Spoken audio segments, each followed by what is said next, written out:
chance to. My name is David Cohen. I'm a cartoonist and an illustrator, and I've been talking with Sarah about the possibility of doing some of that work for the project, whether it's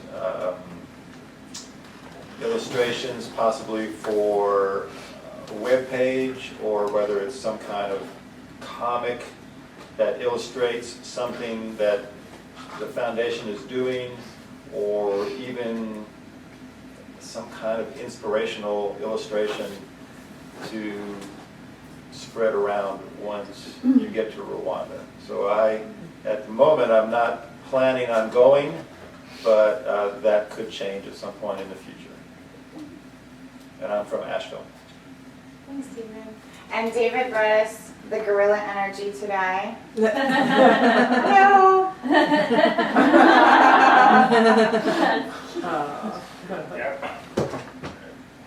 Hi, I'm Jeff Bahar, and I live in Asheville, and I work for the Western North Carolina AIDS Project, HIV/AIDS Project. And I'm here because we're interested in establishing a connection with a community somewhere outside the U.S. that is doing good work around HIV and AIDS, both care and prevention. And so I'm just exploring what's going on in Rwanda and interested to see where it goes. Hi, can you see me? Okay. Hi, everyone. I'm Deering Davis, and I live here in Asheville. And I am a licensed clinical social worker. And I work at Our Voice here in town, which is we work with survivors of sexual violence. And I also went with Africa Healing Exchange to Rwanda in May of last year. And I was one of the trainers for the training, along with Shen Hayward. And I'm not going this next trip that's happening in a couple weeks, but I'm really excited about everything that's happening and everything that's going on. So I'm excited to be here. You see me too? Hey, I'm Kim Black. I'm actually from New Orleans, Louisiana, and I just got hooked up with this group at the end of December. I work as a social worker, licensed clinical social worker down in New Orleans at a hospital there, and have a really great interest internationally. I've done some international work in the past, and hoping I'm going to be able to swing it work-wise to come with them possibly in February. If not, I'm sure I'm going to keep connected at the end of some time with y'all. So I'm crossing my fingers. I texted my boss last night, so I'm going to talk to her about it tomorrow. TikTok. We're crossing our fingers. All right, I'll come on over too, just so Stephen can see. Thanks. Hi, Stephen. It's Marcia. We have met before. Nice to see you again. Oh yeah, we have. Yeah, we go way back. But for others who may not have met me before, my name is Marcia Whitney. I live here in Asheville, and I was actually in Rwanda in 1994 when the Civil War broke out. So had a little more excitement than I bargained on at that moment, but of course have always been passionate about Rwanda and about individuals recovering from trauma and different challenges in their lives. So I'm glad to be part of this. And I don't have any kind of a clinical background. I'm more involved in the nonprofit management fundraising side of our work. So it is great to be here.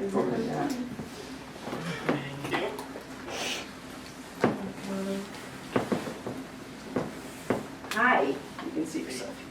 Okay, there I am. Hi, Stephen. Nice to meet you. I'm Bonnie Cooper. Hi, everybody.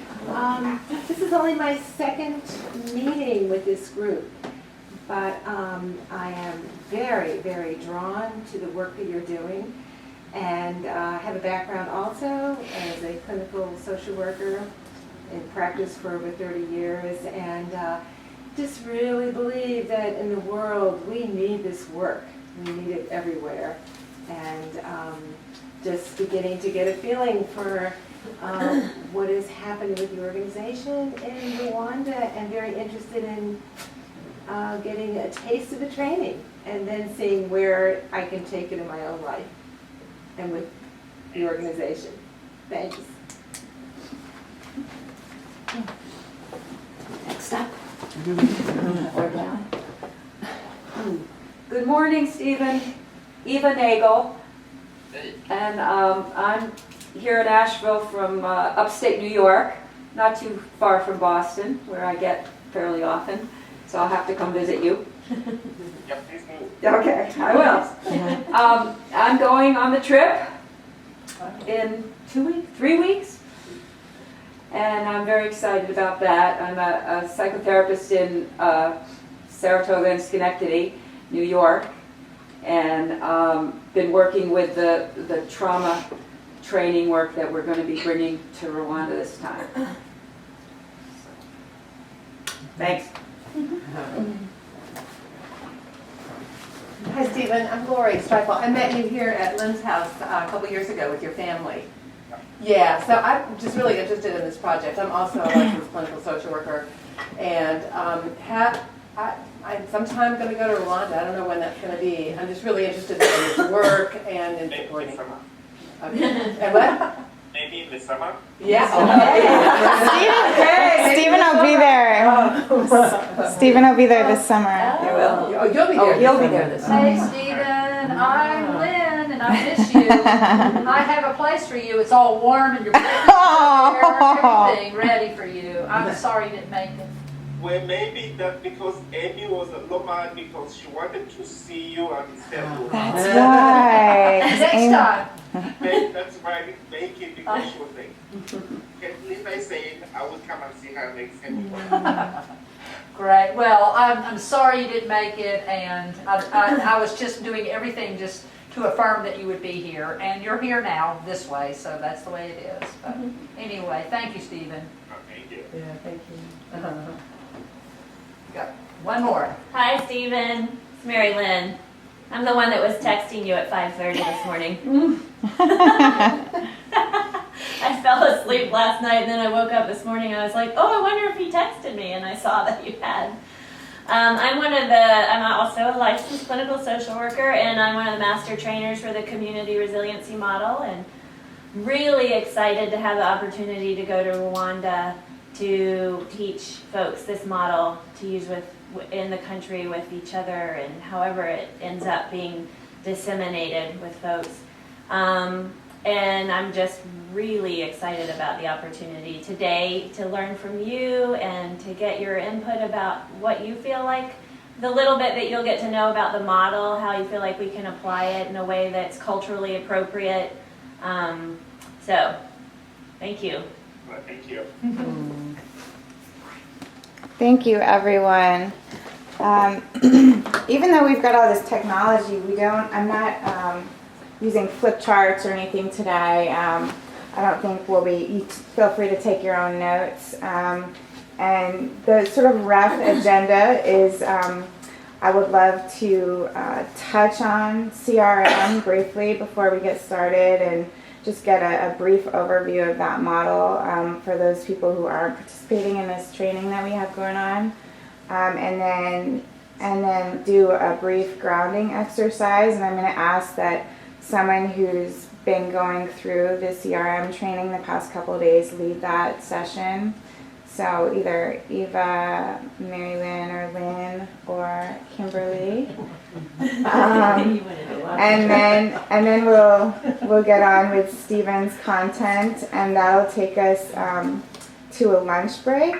And we have someone joining us at 11, Reggie Tidwell, who some of you know, and he was on a trip with us, and he's a photographer, and he's going to show us some photos during lunch. So we'll take a break so people who need to go get their lunch or run to the store or something can do that, and then bring it back, and then we'll eat together and see some photos.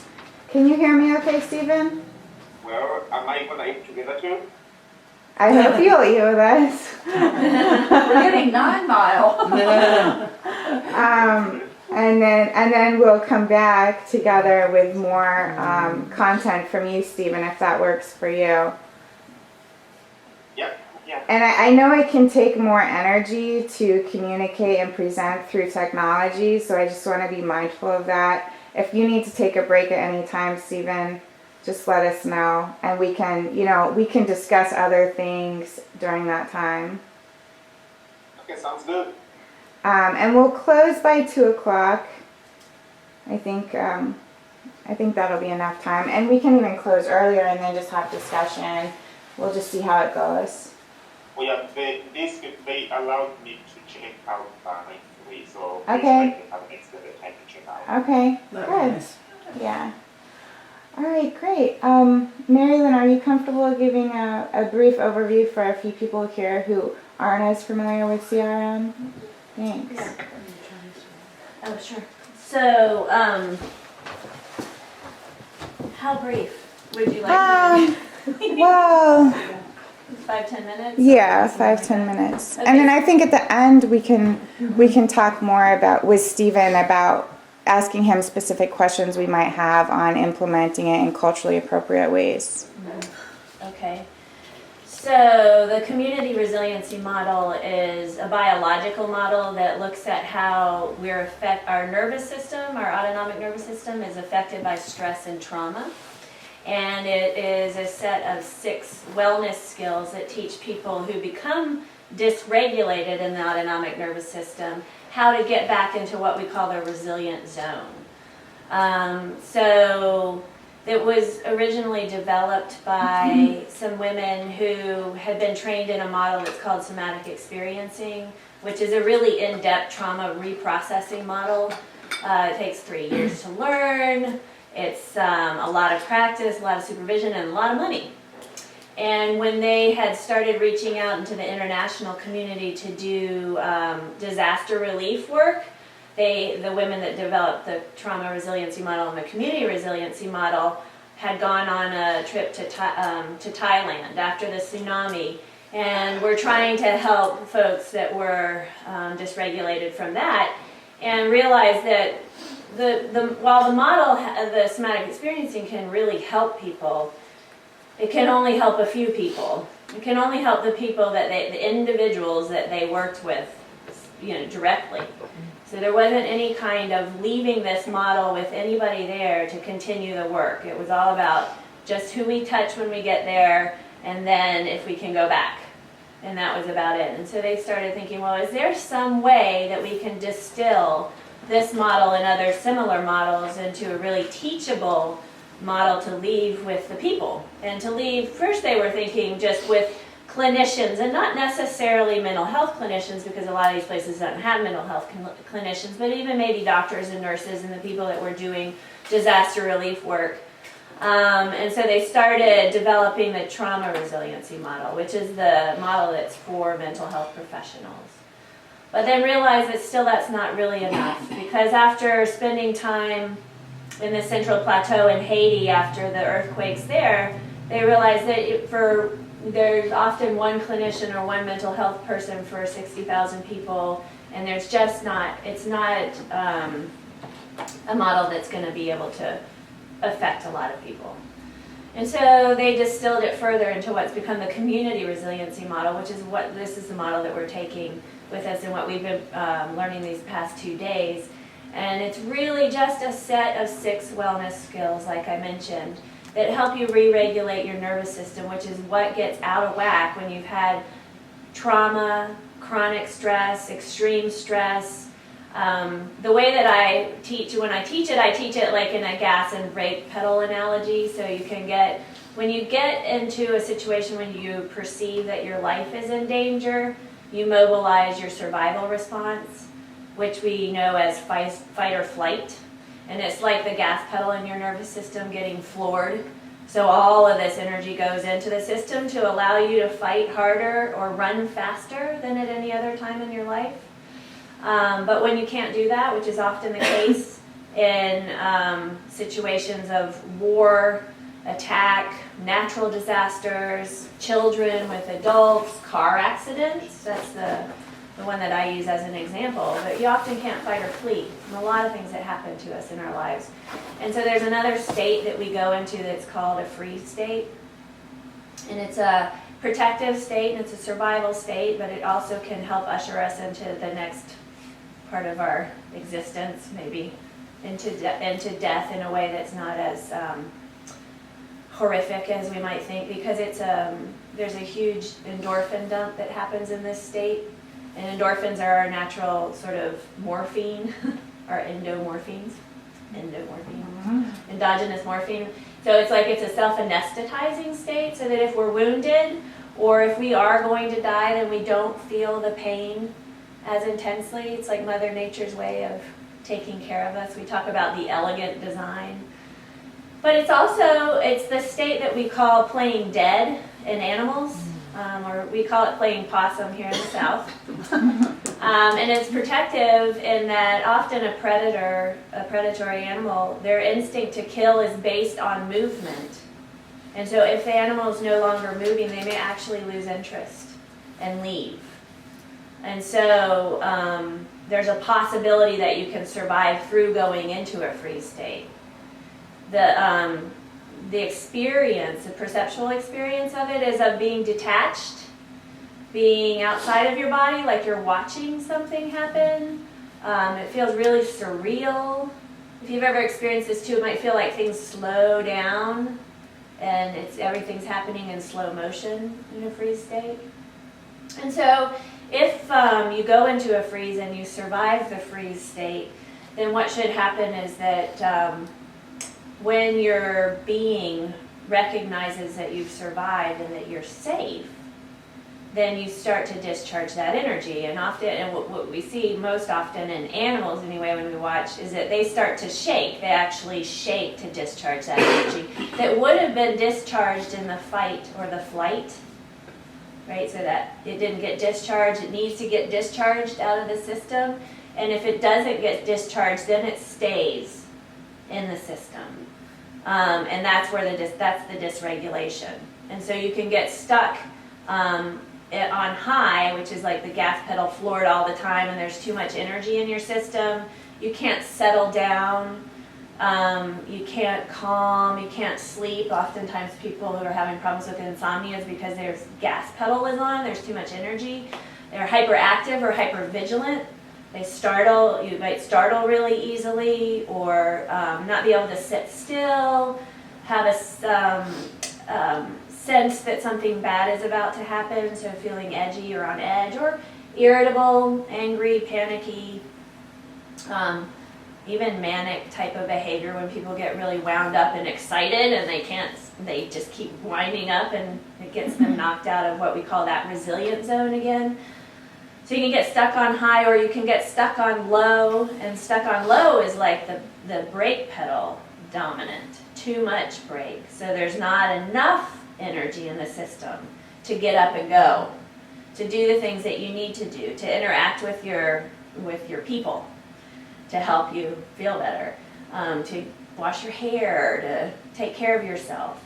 And so you can get dysregulated, stuck in one or the other, or you can go back and forth between the two, which is really what PTSD is, what post-traumatic stress disorder is, because we talk about the hypervigilance of post-traumatic stress disorder and the hyperactivity, and then also the numbing and dissociative states. And it's this sort of really fast back and forth between those two dysregulated places of high and low.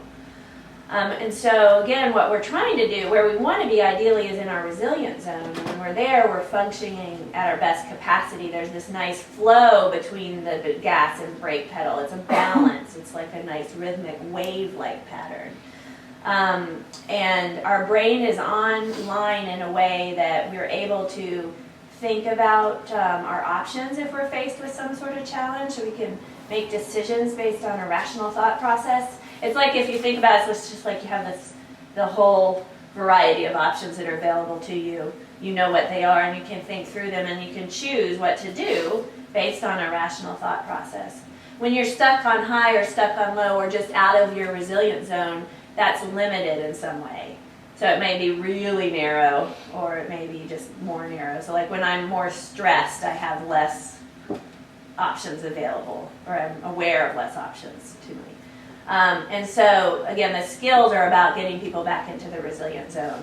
And they're really, they're simple skills that use the language of the nervous system, which is the felt sense, meaning sensation, to get back in. We're just speaking, this is how we're designed as human beings, biologically, to deal with stress and to recover from it. And all we're doing is teaching people to use that and with awareness to capitalize on the effect of it. And so it doesn't take any technology. You don't even have to have a pen and paper to do this. You don't have to be able to read or write to learn the skills. You don't need anything. You don't have to have, when we talk about resources, it's all about the image in your mind's eye, which you always have with you. And you can access it and take advantage of it. So I think that's is that a good introduction? That's great. Okay. Wonderful. Really good. Without getting too Yeah. I'm going to Thank start you. teaching you guys the skills in the section. So, yeah. Going right into it. So maybe any questions? Thank you, that was really good. Okay. Very good. Do you guys have any questions? Do you have any questions, Stephen, or anybody else? So they use the word community as part of this. What is the? The difference is that it's for anybody. It's for everybody. And the idea is that I could teach you and you could just go home and use it for yourself. Gotcha. And notice that even when you are in that place of resilience, it has an effect on other people. Right? Because in the opposite, we notice when we're stressed out, it has the effects on other people as well, especially our loved ones and those who are close to us. So that had that effect. But you could also go home and teach a family member what you learned and something to do for themselves when they're feeling stressed out. So it just has that little ripple. And then we have this model where it's a train the trainer model. So we can train people in the country or in the community that we're trying to affect then they're the trainer that goes and teaches the community as a representative of the community and not somebody from outside, because we tend to trust those from our community much more than somebody from outside. So that's.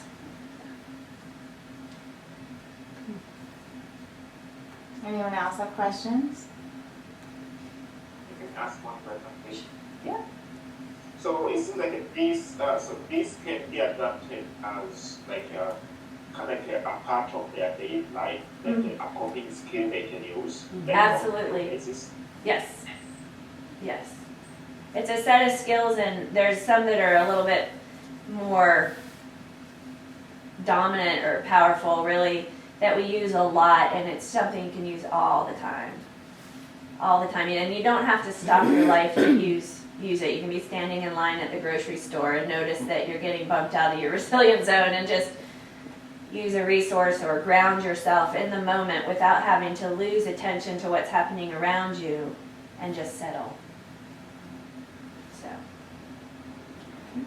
Thanks, Mary Lynn. I like that you mentioned the how there's a ripple effect to our energy too, and how I love this idea of the mirror neurons, because there's evidence behind that. There's science behind that, and I think many of us know that. You know, we talk about maybe this energy that some people have, or even just being in some people's presence, like may feel calming, or it may feel stressful, or one day may be different than the next.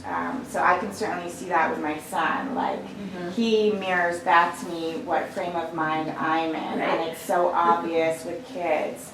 And it's the same idea with adults and in the community, that we have that kind of impact on others. Were you going to say something, Stephen? Yeah, I was going to ask one more question. Yeah. I just remember when I was working as a school counselor, we had what we called RPP, which is like a relapse prevention plan. And that was kind of individualized for every kid so that they can just manage their stress and stuff like that. So is this like something that can be individualized depending on maybe on a mental health of the individual? It's just something that can be more or community skill that can work for everyone in the community. Yeah. Yeah, it definitely is individual, because when we talk about, for instance, when we talk about resources, Resources are just something for you in your life that makes you, gives you a sense of well-being. So it's your own resource. I don't tell you to think about your, I don't tell you what it is, you tell me. And then you have access to it at any time. And and there's an interesting sort of phenomena that happens with just this knowing in the moment and starting to be able to recognize resources that come up to you sort of spontaneously, that those are the resource that you need. But even one of the things that we do in the training is we think through a self-care plan. And so we have people actually think about how they would use the skills and how they'd apply them in their everyday life. And we can really emphasize that in the training, just having people thinking about it and talking about it as we go through about how they might use the skill. So definitely individualized. Would someone like to volunteer to lead us in maybe a less than 5-minute grounding exercise? I'll be glad to do it. Okay, thanks, Eva.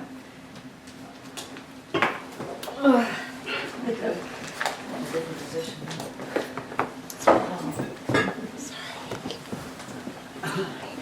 All right, so everybody just find a way to get comfortable, preferably with your feet either on the floor, uncrossed, or this. I'm the only one sitting cross-legged, okay?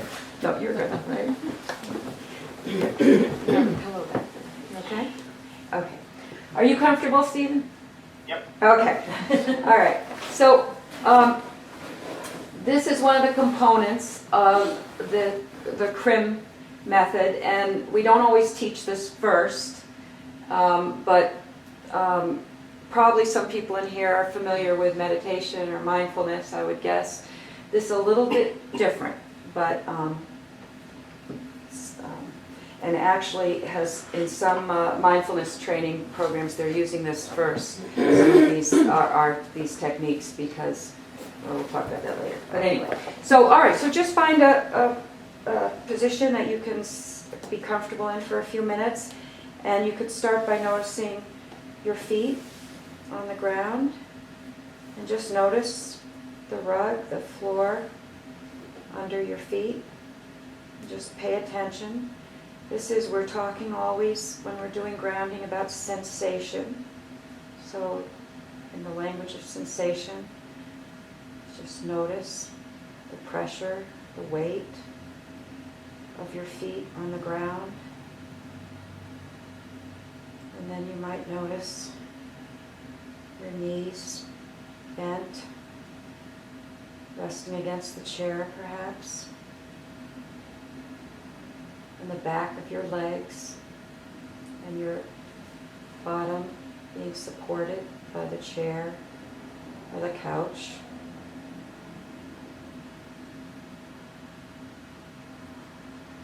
Notice your breath as you're paying attention. Notice it coming in and going out. Notice where you feel it inside, where you notice it, warmth, coolness. And then following your attention up your back. You might want to move your position a little bit. Just pay attention and notice. Notice your shoulders, where they're comfortable. See if you can find that place and just notice it. And notice your breath coming in and going out. Maybe you want to notice the back of your neck and how your neck is supporting your head.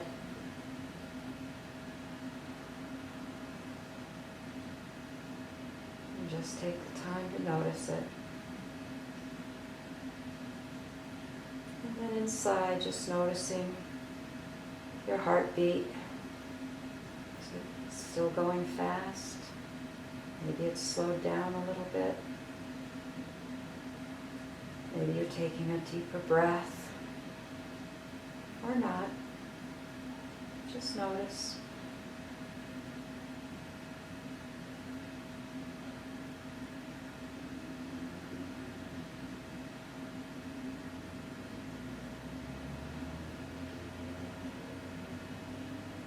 You might notice some sounds you hear in the room. You might notice your stomach gurgling.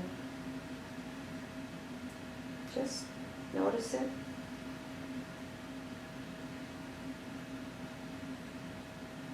And see if it affects anything inside.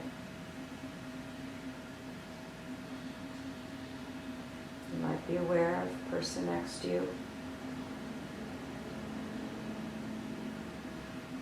You might be thinking of what you're going to do next. Just allow it. And pay attention.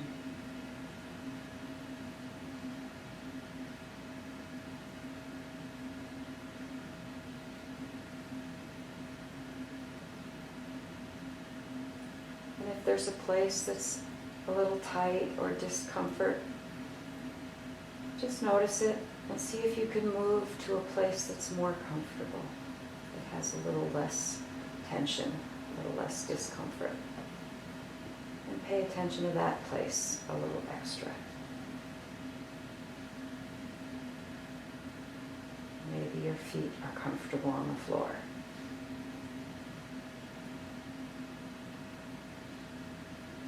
Maybe your hands are comfortable in your lap. Maybe there's a warmth somewhere that feels particularly ease. Just pay attention to that for a moment.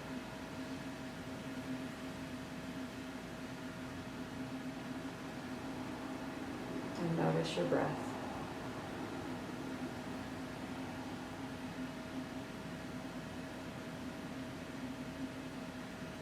And when you're ready, very slowly, just bring yourself back to here we are in this room together.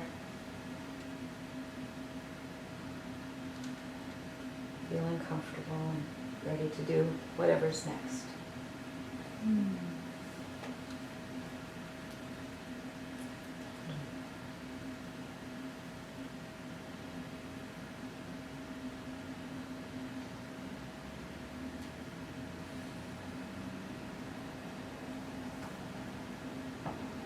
Thank you, Eva. Back.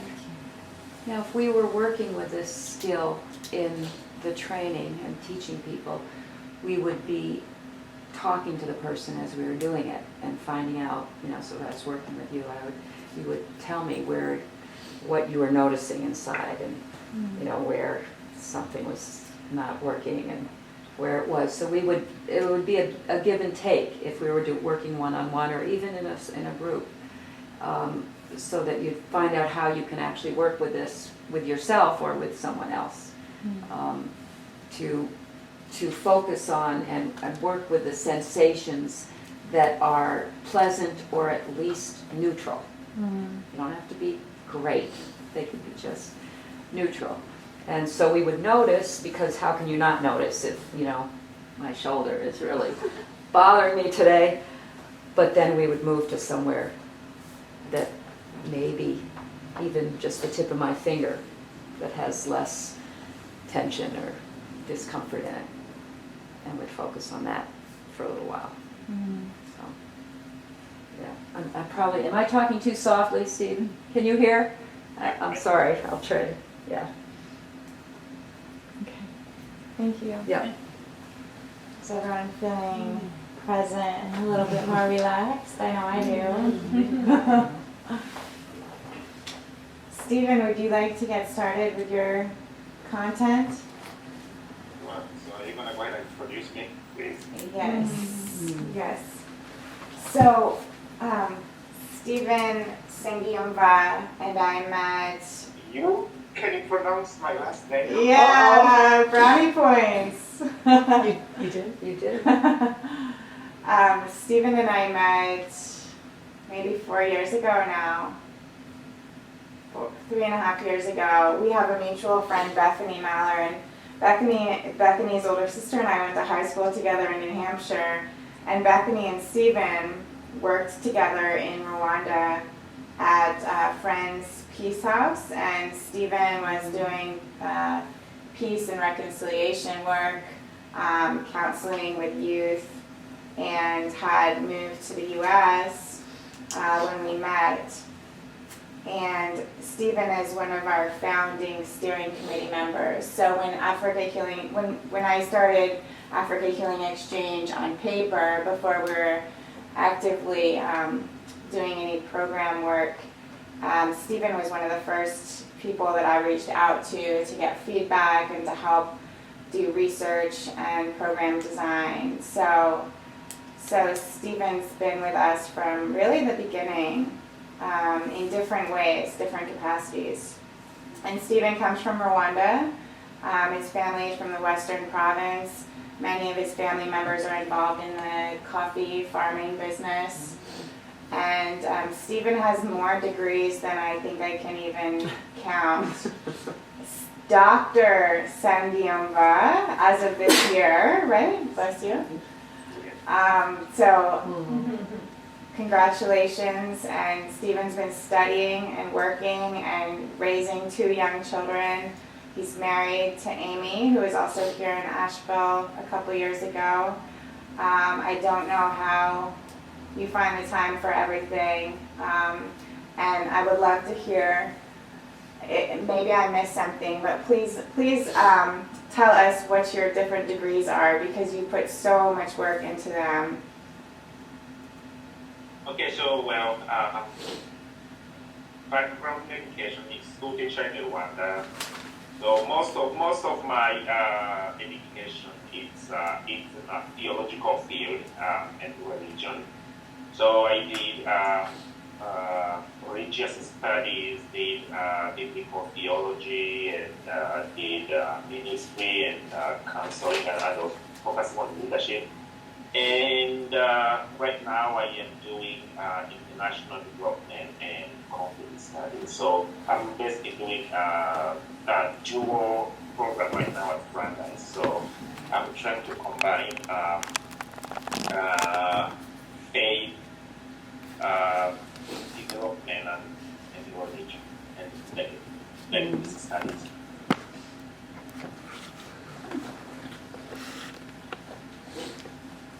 That's good, right? Yes, thank you, Stephen. Thank you. So, is it my turn now, right? Yes, thank you. Okay, so I will try my best to speak slowly so that you guys can hear me, since now I'm not actually present. And I hope my accent won't get me in trouble, or won't get me in trouble. And so basically what I will try to do, is there any way I can share screen and you guys can look at my slides? Yeah, I was just thinking of that. Because I think I've done that once before, like share my screen and Right. then look at my screen, because I have my slide and I'm I just know. so Do you have an email? Hmm? Did you email them to you? So you could just project what you... but maybe just, Is well, I don't know, that would take much time. Can you email them to Sarah? Like through But then how would we PowerPoint? have him Skyping in at the same time? You wouldn't be able to Just see no his video. face. You want to email me your presentation and I can have it running while you're talking? Or you can just hold your screen up. Okay. Yeah, I will just go ahead and run something. I will just, because I have some other stuff I wanted you to show it to. I will just go ahead and set up all the stuff. I could try it. Okay. Yeah. So my hope was to kind of like give a good background and the intro and an overview for someone who is looking forward to working in Rwanda. I'm more like, how can any new a development practitioner or someone who is looking forward to do something to help people in Rwanda, it's a new person, how can they understand the background of the country and the people they hope to serve? So having said that, one of the things, at least I did, it was to make sure I have a very good background of the country, the profile of the country, and mentioning this. Most of the things I've seen in Rwanda and every information I'm going to share with you, I actually did research it thoroughly with very good sources to back up my claims to make sure that we have good and reliable information. It's interesting because most of the experts from Rwanda, I know they are not Rwandans, but I rarely see experts from Rwanda. Most of them are from from the Western world. So, but I tried my best to find information. And of course, as someone from Rwanda, I will also share stuff from my personal experiences, stuff I saw, or stuff I can say, this is who Rwandans are. But the rest of the stuff are things that I did research with very good sources. So, and in addition to this, I have done a good case study on Rwanda. I don't know if you guys are familiar with the International Alert Framework. It's a framework they use to do a conflict analysis on countries that are in conflict. So it's a very good paper, and I will be glad to share it with you, of course, if you guys are interested, as long as that paper doesn't go to Rwanda, because it has some, it will have some political stuff that will probably get me in trouble. But everything, as I said, is research, and it can help someone understand exactly the background of the country, what's going on in the country, and I will be glad to share that with you as well. So, as I want to talk about the profile of the background of Rwanda, it's something at least we all know. Rwanda, they usually call it Rwanda at the end of 1,000 hills. And it's located in East Central Africa, so it's very small. It has 10,169 square miles. So, and as of last year, Rwanda has over 12 million people, which makes it one of the most densely populated countries in Africa. So pretty much like for someone from the USA to help someone understand Rwanda, I'm sure you all know Massachusetts. So the state of Massachusetts is 385 square miles bigger than Rwanda. So you can imagine it's a small country. You can pretty much drive from east to west, then north to south one day. So Rwanda has 4 neighboring countries. Of course, Tanzania is to the east, and the DRC, the Democratic Republic of the Congo, is on the west, Burundi to the south, and Uganda to the north. And all of these countries, they are part of what we call the African Great Lakes region. And the conflicts in the area pretty much affect all of these countries. And also mentioning that Burundi and Rwanda, they are almost similar in nature, in language, in culture, in tribes, and pretty much everything is almost the same.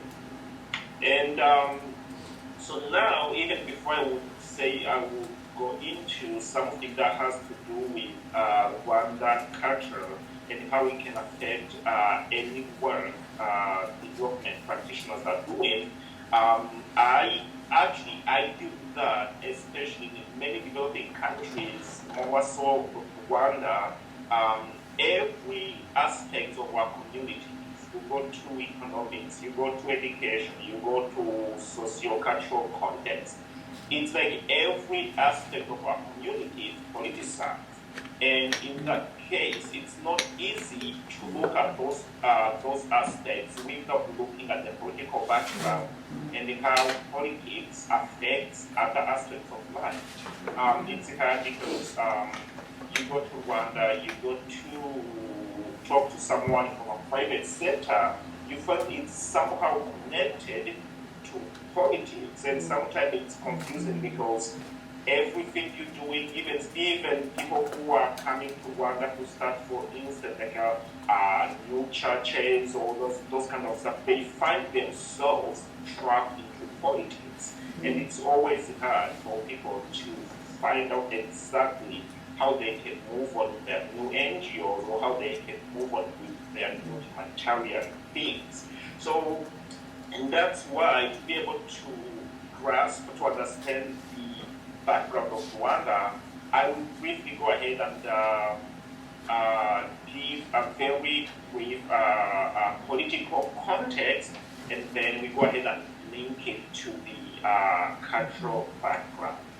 So, so when you look at Rwanda, pretty much like the Rwandan political context is comprised of heartfelt events, like pretty much from even before the colonialism. Rwanda has always had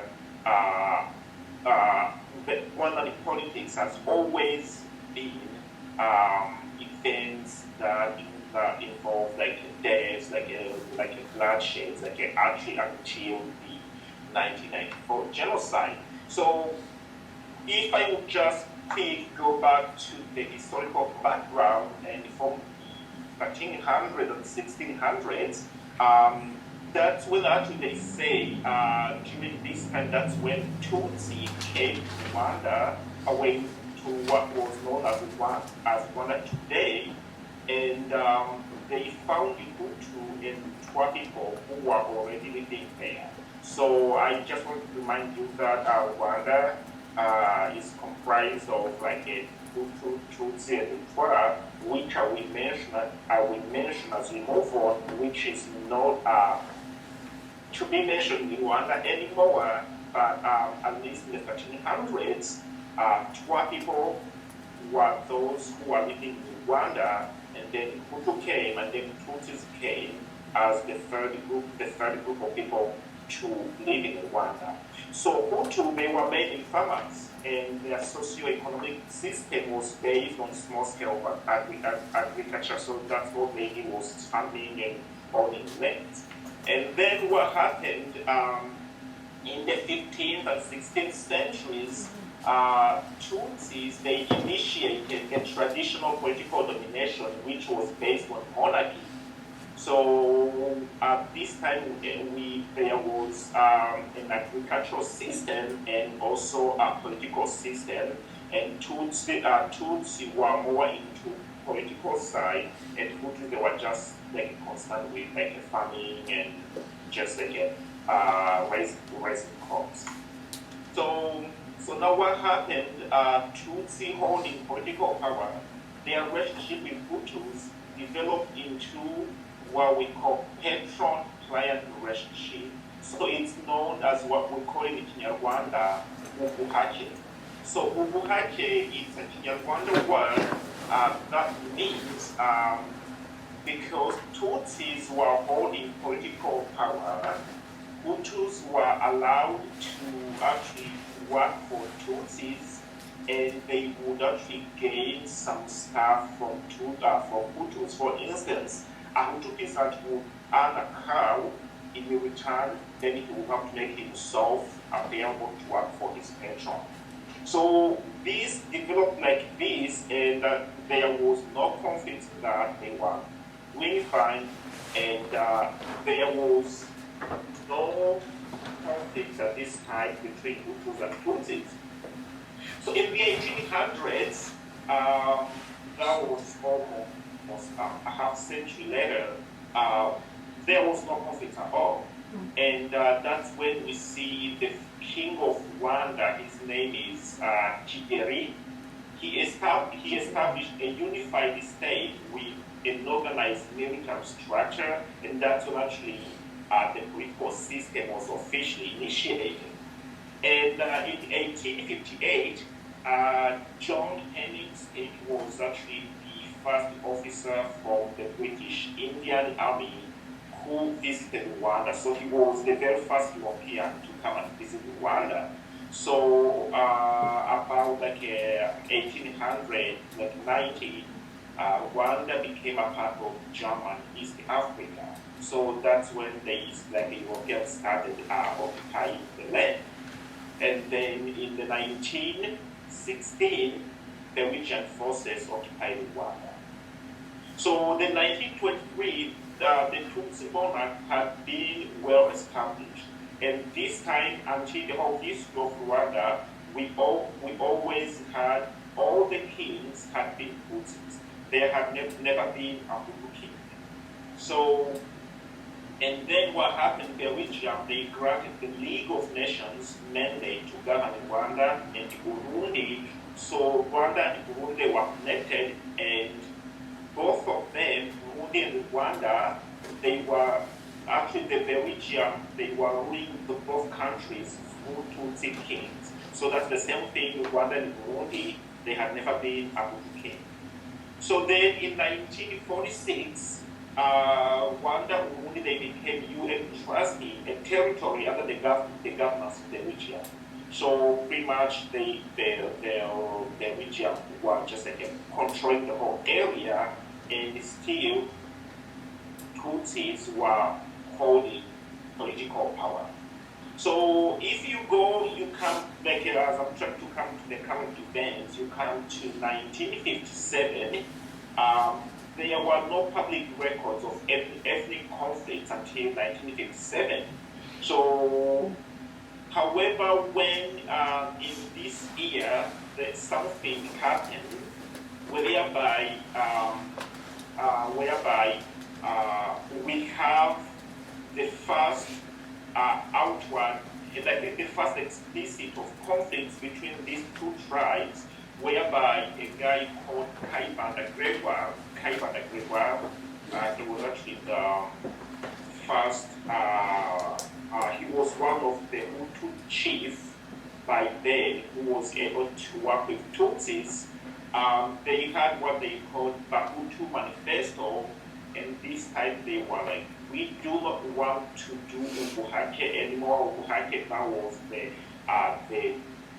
client-patron relationship. They were like, we don't want to be like we are slaves. We want to see these things change. And actually, that's when a political party, Hutu-based, which was MDR, Hutu, was formed. So this was formed as a result of Hutu saying, we need to be free, we need to actually gain political power. And by then still, the Hutu were the majority, and the Tutsi were actually, they were about 85%, and Tutsi they were 14%, and with 1% of Twa people. So now in 1959 through 1961, so that's actually when we have the official beginning of Hutu-Tutsi ethnic conflict in Rwanda according to UN. So actually this one ended Tutsi domination in Rwanda. So there happened a Hutu revolution, and this was actually not a good time for Rwanda, because for Tutsis, because this time Hutus started actually killing Tutsis. Actually, the event in 1961, it was referred to as the Rwandan Revolution, social revolution, or the wind of destruction, because they killed so many people. And so on November 1st, that was 1959, Dominique Koyumutwa, okay, I can see you all taking notes. Yeah. I am going to give all these things to you. I am with all the sources. Good. Okay, thanks, Stephen. Perfect. I'm gonna shift you around the room a little bit at times, so at times you can get everyone's faces. So yeah, I have everything like a document, Okay. and all the sources available. You can read them. I'm just going to stop. I move because I want to make a connection how these political backgrounds Yeah. actually affect Rwandan culture. Because you want to understand how actually most of the things you see in Rwanda today, they are just shaped by this political background. Okay. So pretty much like you won't have them a full document with all of these details, like or how this stuff happened. Perfect. Thank you, Stephen. More with resources. Thank you. So Thank Dominic you. Muka, who happened to be the first president actually he was attacked by Tutsi youth in his home. So Rwanda actually was living in the Karama, which is actually, it was actually one of the central state in Rwanda. Like that was like it's actually a few miles away from Kigali. So when he was attacked, they say he was killed. But some sources actually, they say he spread rumors that he was dead himself because he wanted Hutus to act and fight Tutsis.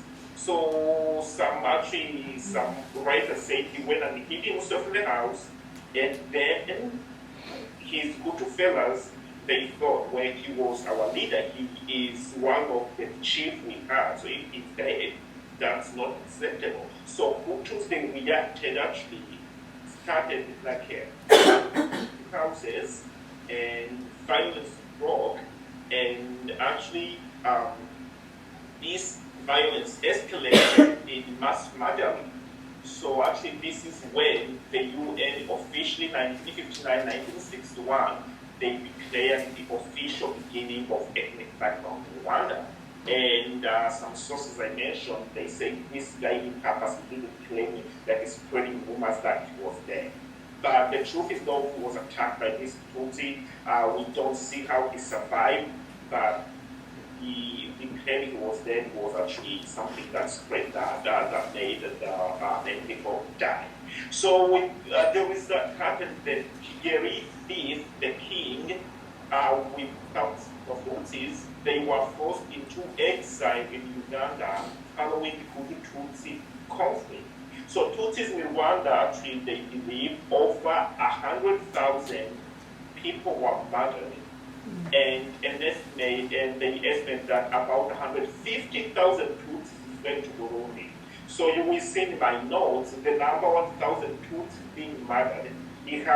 It does not have any reliable sources, but it's actually spread verbally in Rwanda. At least, like if you talk to any Rwanda or from like all people, they will tell you they claim that 100,000 Tutsis were killed during this time. And 150 Tutsis fled to Burundi. I have good sources for that, and they just left the country because Hutus were targeting them. So in 1961 to 1972, so Rwanda was proclaimed a republic. So Dominic Bonifua, the guy I mentioned earlier, so he served as a provisional president of Rwanda. And this was the official starting of Hutu regime pretty much until 1993. So on July 1st, 1962, Rwanda became independent. So Gregory Kayibanda, he was first elected as Rwanda president. Again, many Tutsis left the country and went to Burundi. Actually, this was the time many Tutsi students were purged out of universities. They were not allowed to attend schools. They were actually sent out of the schools. I actually remember when I was in that was at least in the 1987-9. I remember in school, like Tutsi kids, they were getting in trouble with teachers, and you would see very few Tutsi pictures, because that was pretty much a Hutu regime that was absolutely trying to keep Tutsi away from doing anything in the country. So the result was that further massacre of Tutsis happened again, and we have many Tutsis leaving the country, and about 20,000 Tutsis were murdered. And again, Tutsis not leave the country.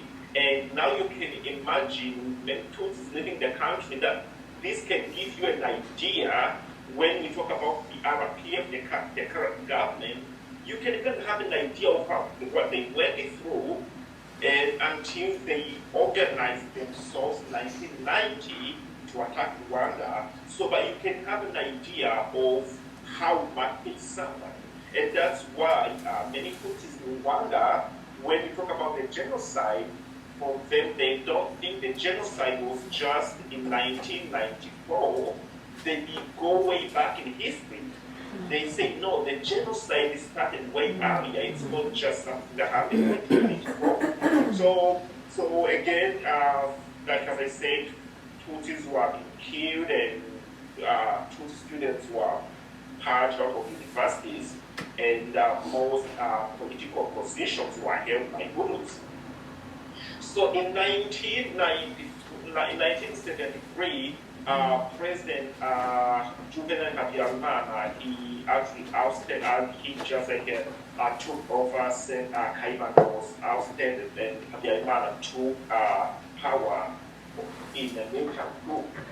So a new constitution in Rwanda was adopted, and Habyarimana was elected president in 1978, until of course it was shut down in 1912, right before the genocide.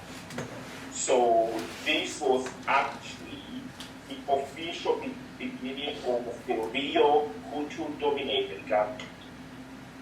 So 1986 to 1990, we see the formation, the beginning of the RPF.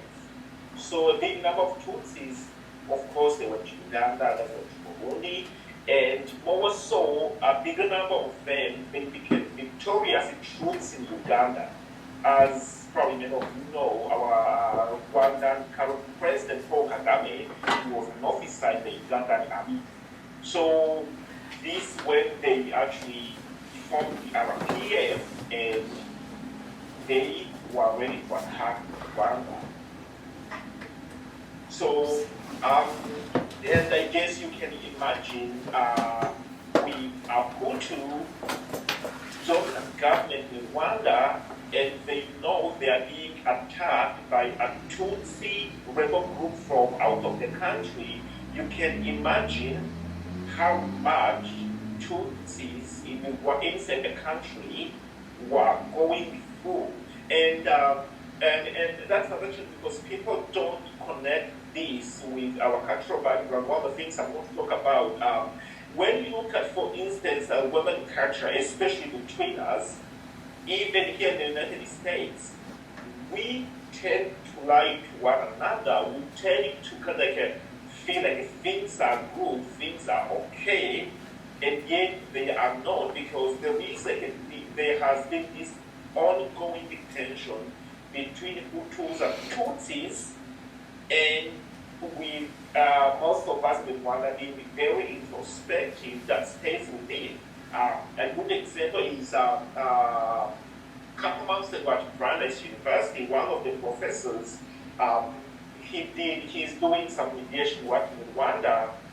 He's another guy I kind of want to actually talk to and see what he can help in the work we are doing. But then he invited Rwandan students.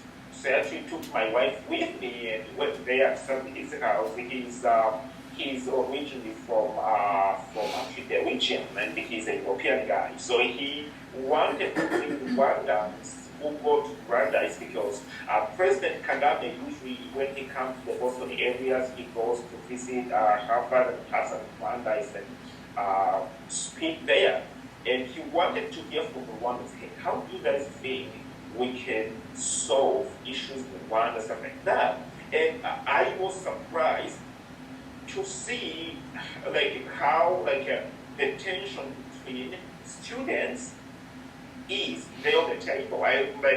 So my wife, of course, she's been in Rwanda, so she had no clue that Rwandans are kind of withholding things, and there she was oh well, why this? And just with her experience and what she had from me, and my surprise, I couldn't believe how good students are trying to say things to students, Tutsi are trying to say things. It became more accusing one another, and then the professor was actually confused without knowing what to do, because there is this ongoing issue and this ongoing tension between Hutus and Tutsis in Rwanda, and this affects Rwandan cultural context very, very much, because you meet people are talking, you think things are good, and yet something's going on. So, and for instance, I remember one of the students came and told me, hey, what if there was a spy in the room? What if someone was spying on me?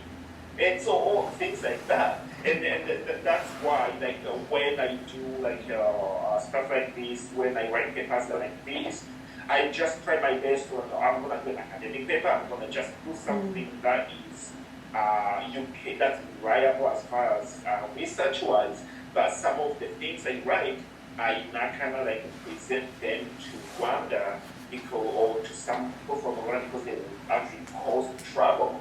So that's some things like you see how like all these things shape Rwandan culture.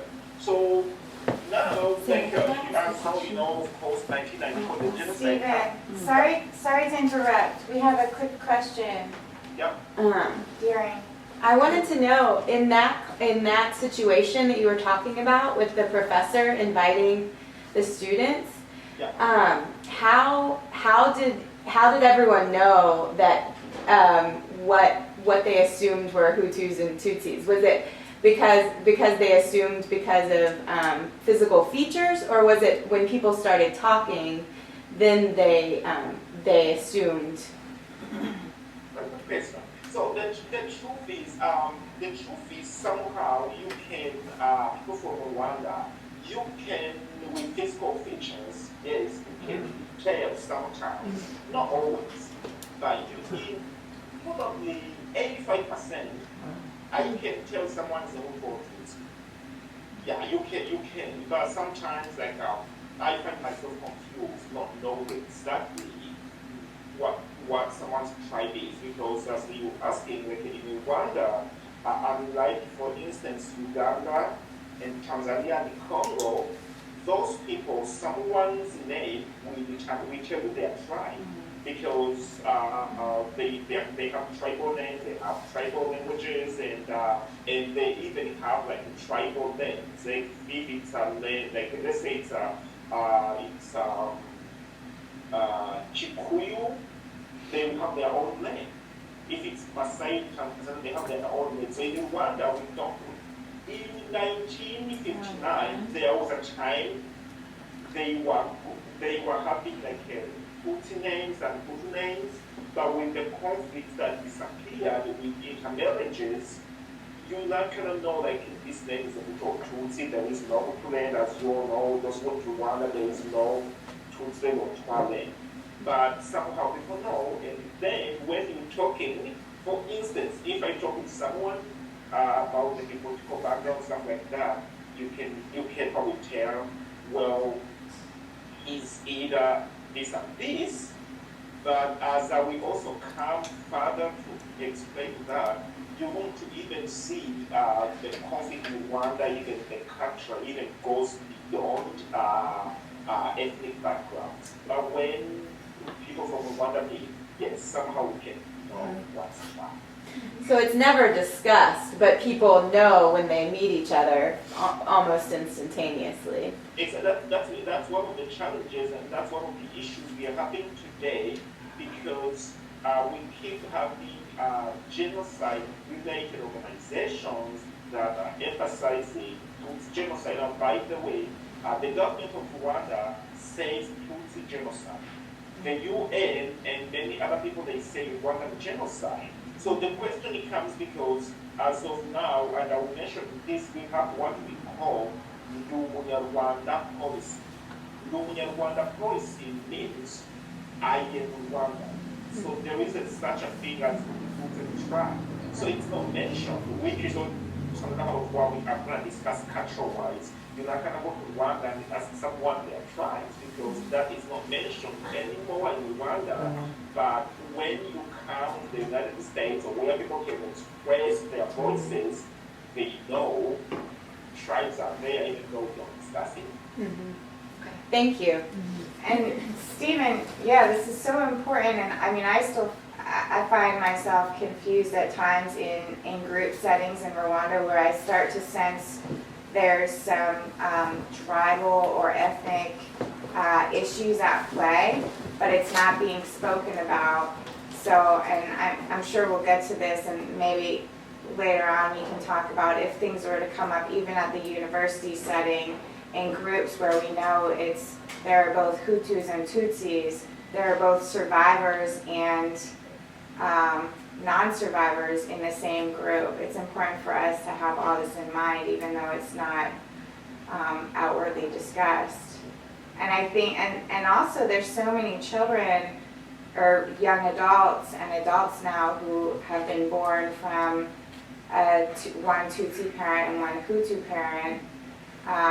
So that's confusing as well. Yeah, like myself, I have like a Tutsi in my family. I have Hutus in my family. My dad is a Hutu, but my grandma on that side is a Tutsi. So even today, people are married. So it's always there. Like you have like a lot of marriages. So it's and the moment you do more work in Rwanda, you go to see like how that tension comes. Because for instance, a good example that how this political background affects culture. You're going to face someone whose parents were killed in Congo in the refugee camps, and they are good researchers, evidence from the UN that actually accuse the current government to have done most of those killings. And then you have another kid whose parents died in the side, and you try to do some work that related to healing, trying to help them. So one kid, if I talk about the death of my parents in the Congo War, that's gonna get me in trouble. So they won't tell you exactly all the details. So all those kind of stuff, like they affect the healing work people are doing in Rwanda. I would just add just about the community resiliency model. One of the nice things about it and working in this type of situation is that you don't actually have to tell the story.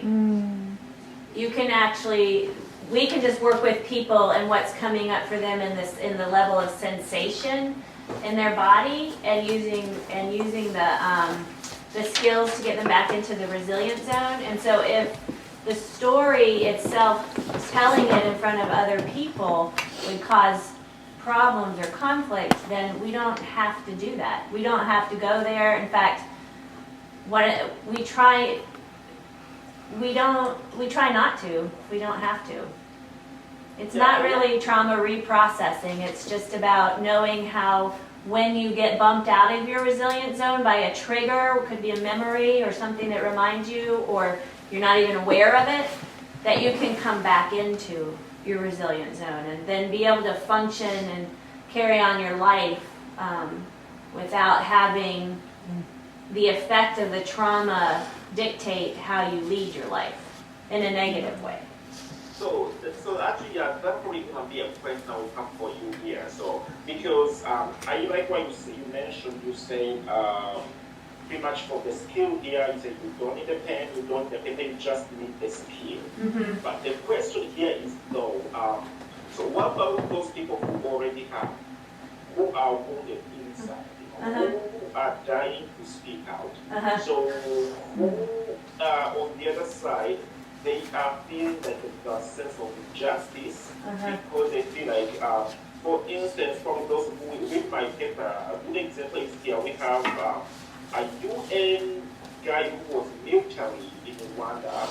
He's saying, I witnessed these killings happening by the government. That's not a good example here. He says, I saw them. And families of these people, they won't say anything because they won't just express the grief and seek justice.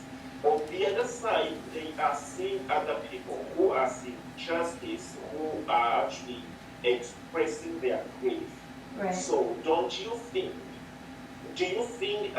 these two individuals, do you think the model is going to work for both of them if one is open to speak out, one is open to express grief, another one is just going to keep it inside?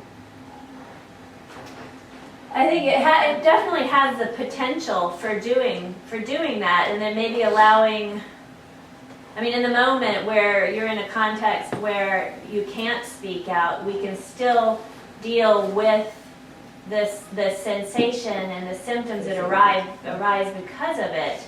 And then maybe there's a different place and time where the speaking out can happen. Well, Do you have some? yeah, that we might, once we've started the training, we can break into pairs where you choose somebody you're safe with.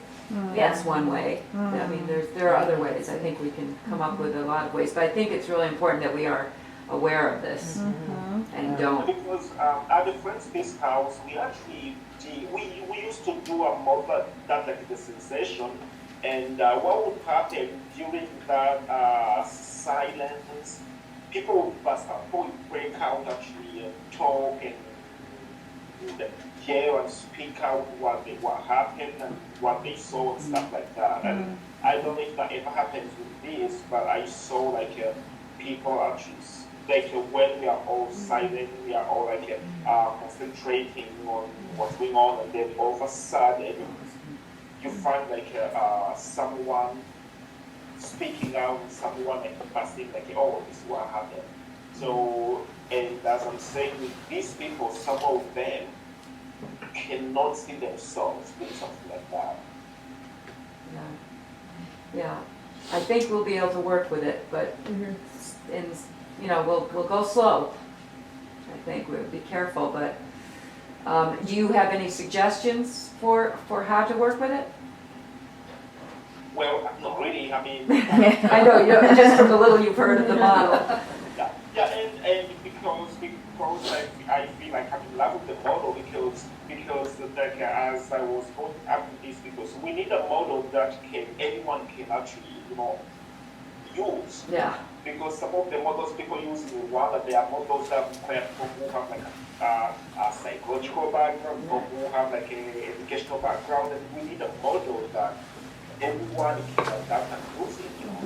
Well, I know that there's a huge amount of NGOs in Rwanda, so a lot of people have come bringing many models. Yes? Yeah. So there's probably a little bit of jading, a little, what do you call it? Not just distrust, but they're sick of it. Yeah, well, but the point is we need that, like, because like something like this, that's something that is practical. And the truth is, all models will have some obstacles, of course. So because as I said, finding like you go in Rwanda, you go to, as I say, any aspect of community, healthcare, anything is somehow linked to politics. So there will be some limitations, of course. Right. So, any other questions before I go? Go ahead. Is it okay, like if we're doing this in a group setting and we ask people to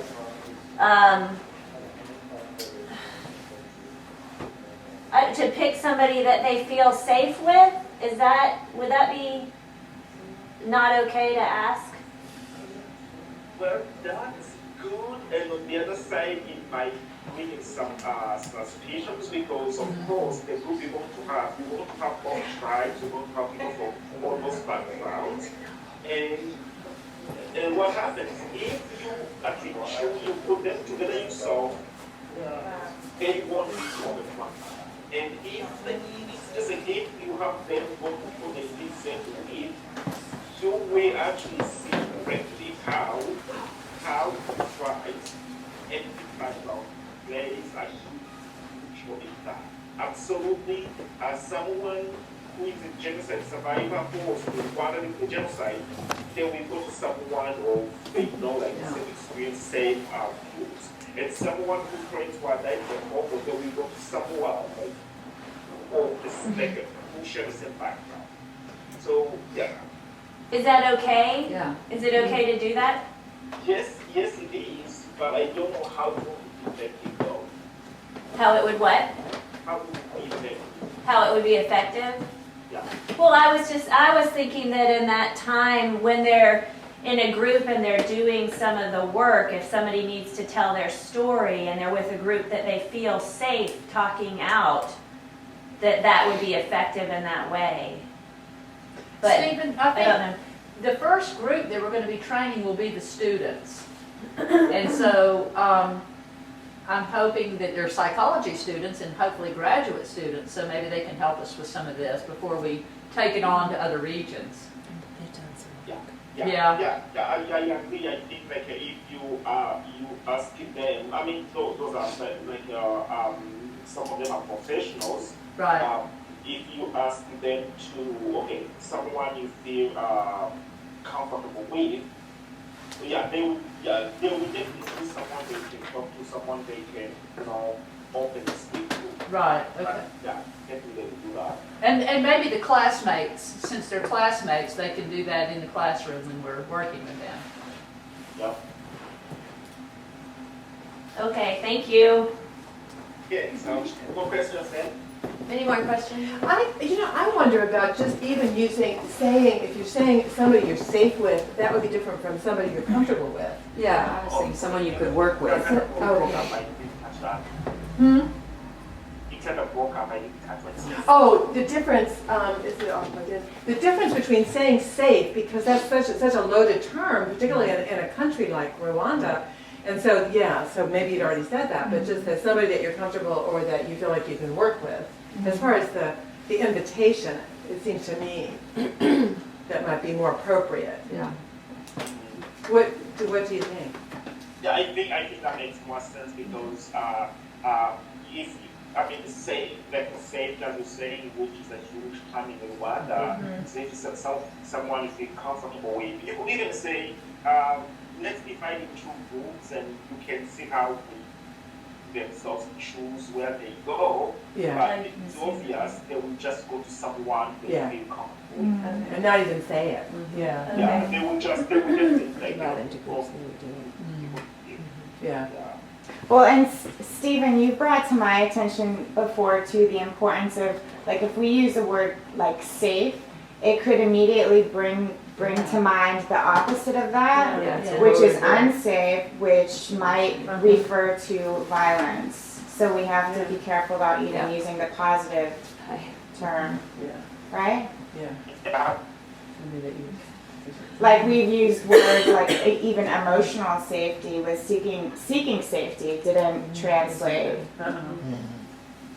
Yeah, well, that's another challenge, of course. One of the cultural challenges we face is more, it has with communication, with translation, how we come out with, how we accurately communicate, express what we are doing. That's one of the challenges because someone who understands English, they can because when even like I was gonna go to this later, but you know the word resilience itself, I have been trying to find out the way to translate it to just when a good Kinyarwanda word or good Kinyarwanda statement to say this is what I haven't found one yet. So Resilience, That's the word. The word's resilience. So Stephen, one person just joined us. I just wanted to let you know we have a newcomer to the group. This is Reggie. I'll let you introduce. Stephen. hey, Yeah. So Reggie was on a trip to Rwanda about a year ago and took many photographs that he's going to share with us in a little bit. okay, so can you please keep the time and let me know, okay? Sure. Yep. Okay. So, can I go ahead? Yeah, thank you. It's break back. Is it breaking up? It's been a pretty good connection on this end. We had a couple moments where you were breaking up, but I think it, can you hear me now? Yeah, I can. Okay. So, can I move on now? Yeah, why don't we go for another like 20 minutes and then we'll break, and people can get a bite to eat and drinks and then we'll come back together.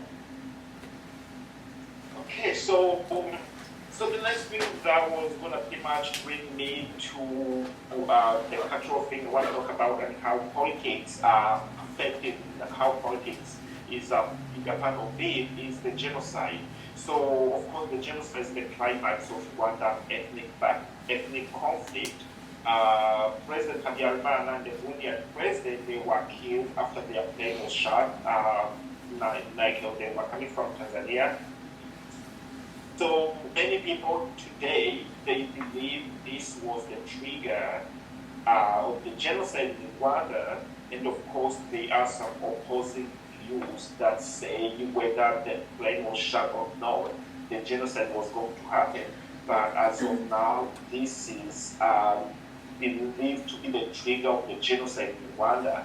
And of course, there are also different figures depending with what sources you use, but it's believed that about 800,000 Tutsis and moderate Hutus were killed. And I don't want to go into this because it doesn't really have much to do with our training, but you're going to see different reading, different sources that actually question this number of Tutsis because they were like, well, we did not even have those many Tutsis in Rwanda before the genocide, all those kind of things, just things. But the point here is that genocide happened, it was done against the Tutsis, and again you will find some people from Rwanda, from different schools, where what they say like, oh, there wasn't such a thing as a genocide, but at least personally, who was in Rwanda, seeing with my eyes, yeah, the Tutsi were targeted, like genocide pretty much happened against Tutsis. And again, that's more like more out of a personal experience, things I saw. So, as I said, people will say, oh, no, the genocide is just like, it was just one of the genocide, but I argue that it was done against Tutsis. So the aftermath of the genocide, so that's when you actually start seeing things different because the RPF is, until today, it's widely known to have been, to have stopped the deaths. Okay, President Kagame, that's one of the things he's known famously about is to stop the genocide. And again, I have not added those into the slides I have here, but those who will read my paper, you're going to see challenges from different sources. I don't know if you guys saw one, but the most recent one that came out was the BBC 2 documentary. Has anyone seen that one? What is it called? Has anyone seen Rwanda Untold Story? Oh. It's on BBC. Untold Story. I'll go look. I don't think anybody's seen it. I don't think so. Well, okay, Rwanda Untold Story, yeah, it was trending. Actually, I remember one of my professors at Brandeis, she was actually the one who said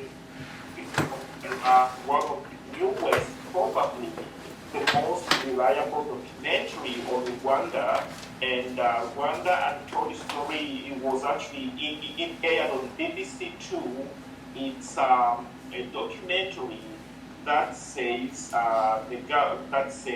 even though the RPF is praised for stopping the genocide, I think that the documentary argues that the RPF actually is responsible for the genocide, and they argue that they actually wanted the genocide to happen. They sacrificed Tutsis for the benefit so that they can gain power. It's a very strong documentary with witnesses from the United States, like from the official government from Rwanda.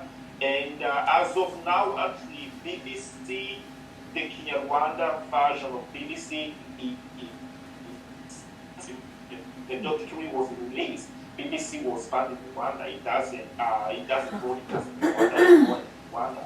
As they completely shut it down, either on the internet and on FM.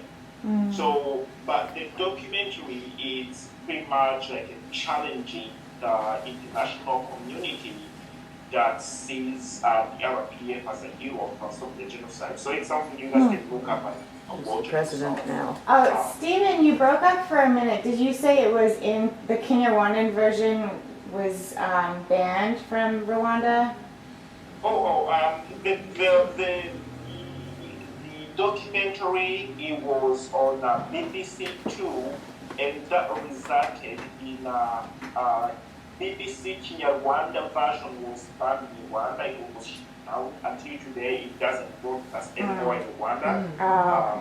Yeah, the government of Rwanda so BBC Kinyarwanda, it's on internet in Rwanda or FM. It doesn't broadcast. They block it.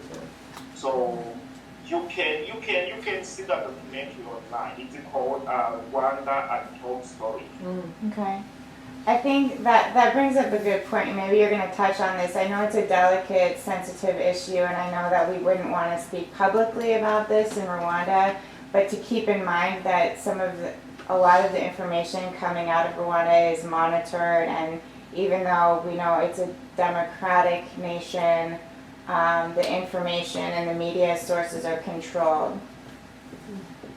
Yeah, you covered that for me. So. Well, I didn't know if you wanted to say that, so I'm taking the risk and putting it. Thank you, Sarah. I'm excited because guess what? Like, I know that sometimes it's actually tackling one, and that's something we know. So it's that for instance, I'm saying I am going to do my internship in Rwanda this upcoming summer. So that's why I have to be very careful what I say, because as I go further, for instance, I want to even say this, for instance, there are so many, as of now, according to my own research, Rwanda is the only African country that has the biggest number of politicians living out of the country with different political opinions, and the most number of imprisoned politicians who are in the Rwandan prisons. So, and I have a little list of them here with me, and in my paper it's detailed. Let's say make any connection, any open connection in the United States with one of the known politicians in Rwanda, and you go to Rwanda thinking that things are going to happen. Okay, you're going to, the thing they can do for you as an American, they ask you to go back to your country. I was sharing with Sarah, and probably you guys know this, and I was one of the does any of you know about Ingabire Victoire? About what, Stephen? Does any of you know Ingabire Victoire? No. So Ingabire Victoire, she's probably one of my favorite female politicians in Rwanda. She went to Rwanda in the last presidential elections to try to run against Kagame. She had when she got to Rwanda, she was arrested because she was accused of genocide ideology, which is something I want to mention as well. Because she expressed a different political opinion. She was not the one doing the genocide, but she was accused of genocide ideology, and she was arrested. The American lawyer Peter Erinda went to Rwanda as her attorney. Simply because he was representing her, he was arrested. He was put in prison. Actually, the Secretary of State here had to intervene for Peter to come back to the United States. And since then, Peter was like, there is no way I can go back to Rwanda. So those are some of the things we need to know when we are going to do our work in Rwanda. So it's like anything is related to politics. So, So, Stephen, can I just, I mean, related to that, I mean, something as simple as when you come into the country and they say, what's the reason for your stay? You know, are you open about what you're doing, or what do you say? oh yeah, you pretty much open to what are you doing, because on the other side, of course, Rwanda is a poor country. The government needs, like for instance, the mission of African Youth Exchange. That's something the government needs. And remember, I'm sure you guys you all know the development goals that are set by the UN. So in Rwanda, they have we have like the goal in 2020, like the vision 2020. So most of the things we are doing here, they are part of the 2020 vision. So once you're doing that, you act, you meet their goals. So that's absolutely fine. Okay. Things change when you tend to interfere or have something that is kind of compromising or that is opposing their political positions. Again, I shared this story with Sarah, and I have a friend, he's from Chicago, a very active and enthusiastic young American college graduate. So he went to Rwanda and this will raise a lot of money. And he went to Rwanda trying to work with schools because he loves to teach after he got his ESL certificate. So as of now in Rwanda, we have in Africa one of the highest rate of elementary school attendance. So this guy in Rwanda, he started going into researching about education, and he realized there is a lot of stuff going on in Rwanda. And you know, most of teachers in Rwanda, like myself when I was school training, and we are all trained in French. Almost actually statistics say all free Rwandan teachers were trained in French.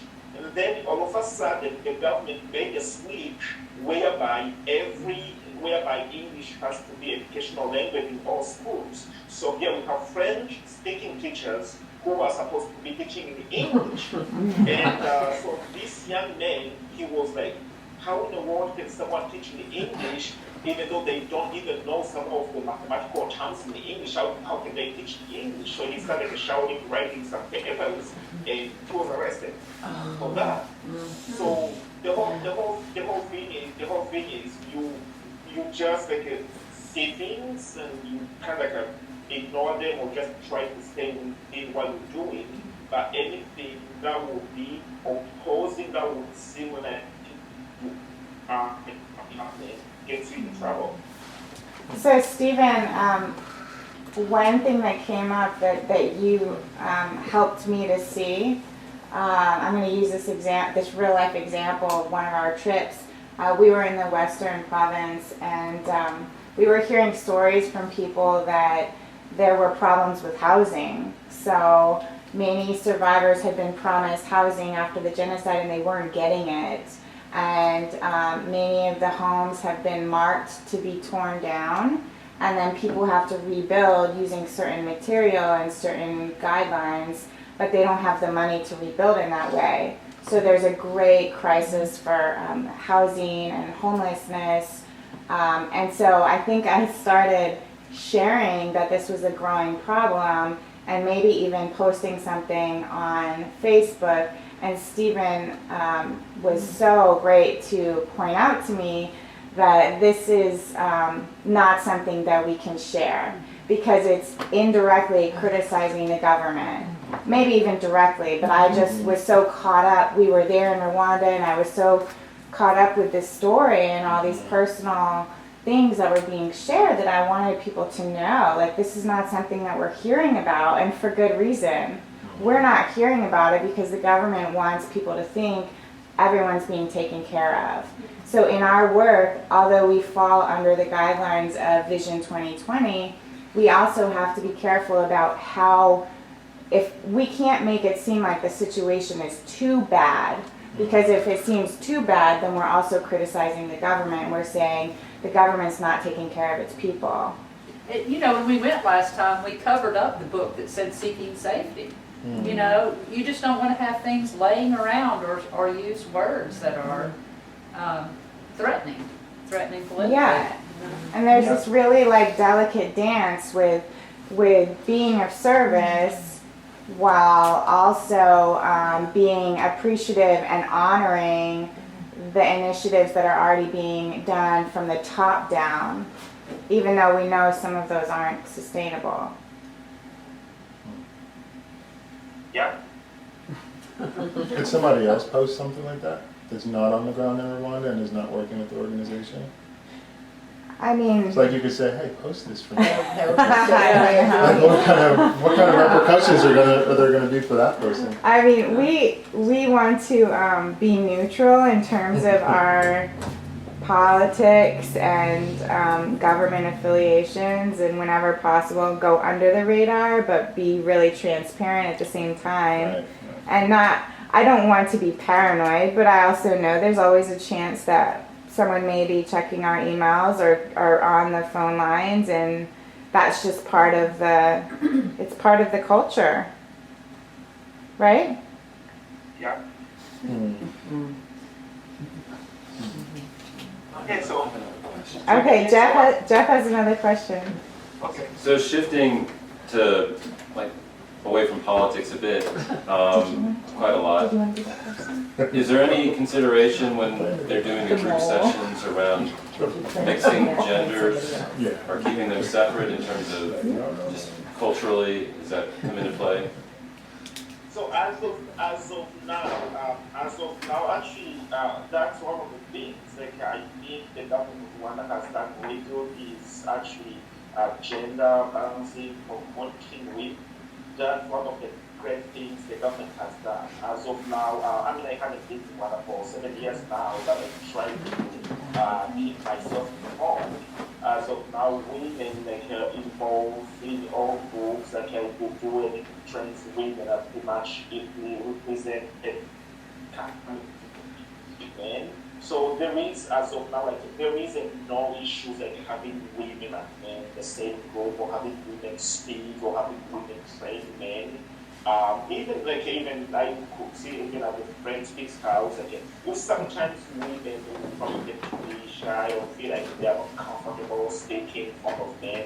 But as far as I know now, there's a huge change. Women can talk, they can challenge men, the trainings, they can train them. Yeah, it's good as far as gender is concerned.